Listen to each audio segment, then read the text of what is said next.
Here we go.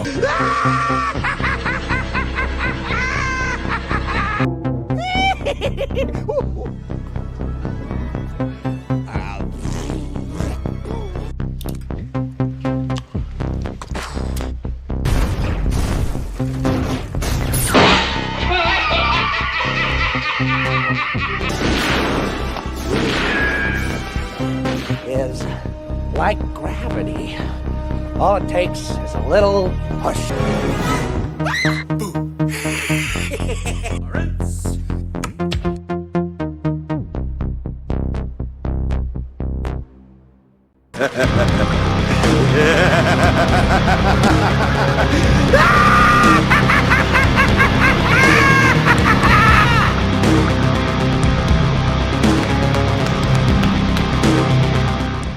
What's up, guys? How you doing? Welcome back to the channel. Glad you stopped by.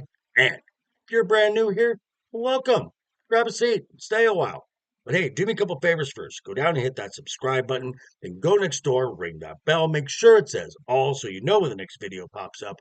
Hit that like button. And before you head out, drop a comment. And if you're of the almost 750 regulars here, well, welcome back to you guys for another round. I ask that you also hit that like button. Before you leave, drop a comment, because as we know, YouTube does love those comments. And of course, share the video out on all social media. Instagram and X, the socials are down below in the description. Also, check out the link to that Joker Voice merch store. Got some pretty cool stuff, I'm just saying. Okay, as I alluded to last week on Wednesday Night as Overbooked, and this past Monday at the end of the video, there's been a lot of talk in regards to the big media rights deal between ESPN and the WWE. And with that, there has been a lot of confusion. Now, since last week, more information has come out and has been covered by various channels, notably JD from New York and the Solomonster. I've left links to both of those videos down below in the description. Now, for this video, I want to give y'all a brief history of streaming when it comes to the WWE, some of the most recent information, and in my perspective, what is WWE's deal with the I'm sorry, I meant Disney. This is gonna be good. So the WWE is really no stranger when it comes to streaming. Matter of fact, in February of 2014, the WWE ditched the old pay-per-view model for their major events in lieu of the newly formed WWE Network. Now, for just a little context here, the streaming giant Netflix, which began in 2007, did not start creating and producing its own original content until the year 2013. Now, the WWE network not only showed what is now called premium live events or PLEs, but they also had a library slash archive of past events. They had some original programming, and they showed the newly formatted black and gold version of NXT. All this for the price $9.99 per month. That's not bad. And in 2021, the WWE, for its audience in the United States only, began a partnership with NBC Universal and their streaming service, Peacock, where, much like the WWE Network, this housed the archive, the library of past events, along with now coverage of not just main roster, but NXT premium live events as well.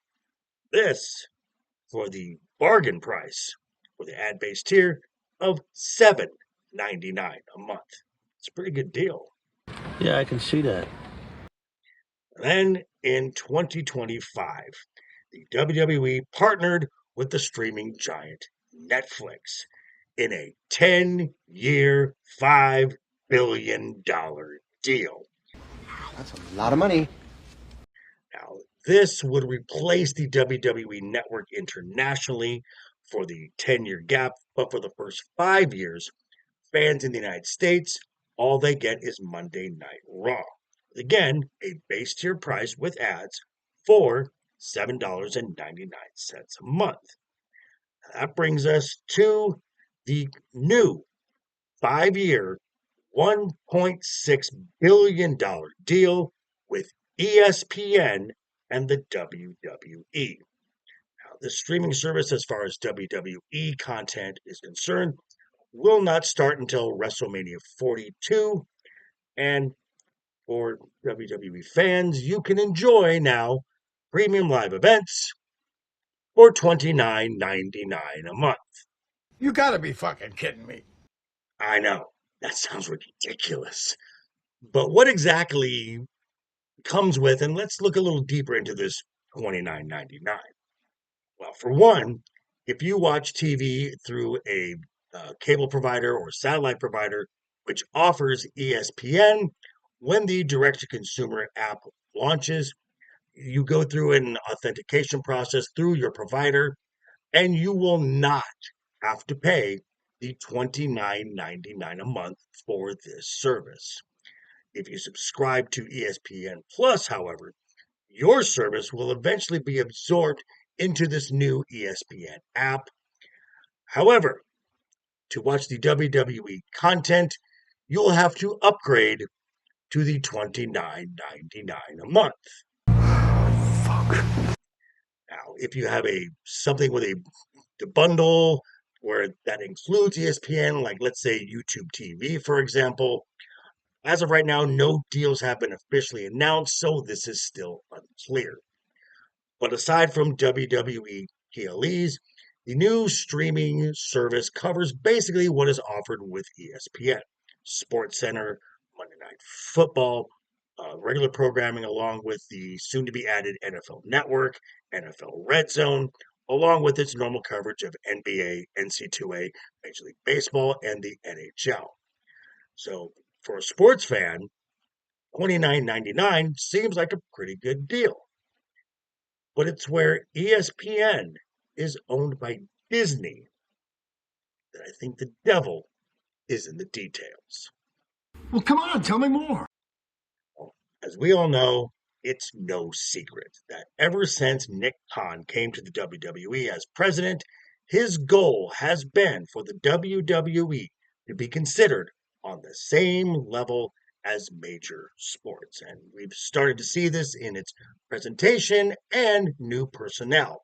I mean, for example, bringing in Pat McAfee for color commentary, and with that, the audience from his podcast and ESPN College Game Day. Also from ESPN doing play-by-play commentary, we've added Joe Tessitore. And doing backstage and feature interviews, we've got Jackie Redmond, who came over from the NHL Network. That's very impressive. So we have the worldwide leader in sports and the leader in sports entertainment. Seems like a match made in heaven.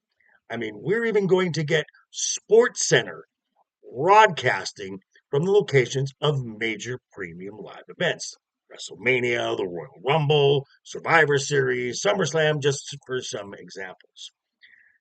And with that, of course, there's going to be ESPN on air talent and Disney's bending of the knee to the woke ideology of DEI. That's a fact. I mean, $1.6 billion. You expect me to believe that Disney is not going to have any influence whatsoever? Sure. I mean, who's going to join Jackie Redmond and Big E in the pre and post show panels? We know one for sure, and that would be Stephen A. Smith, who's never met a spotlight or a microphone he doesn't like, so you can count him in this. You know, maybe we can add Ryan Clark to the panel to join it. No, wait a minute. No, that would be too many men. So let's add Molly Carroll to the panel. That will be much more inclusive. And while we're at it, those weekly commentary teams, I can just hear Disney talking right now. Corey Graves, Michael Cole, Wade Barrett, Joe Tessitore. I mean, that's an awful lot of white males there, don't you think? We need to be a little more diverse. So let's just add Monica McNutt to the weekly commentary teams. I can hear the blue-haired land whales thinking right now, that can't happen. Disney's not going to get involved in this. This is all WWE. It's not going to happen.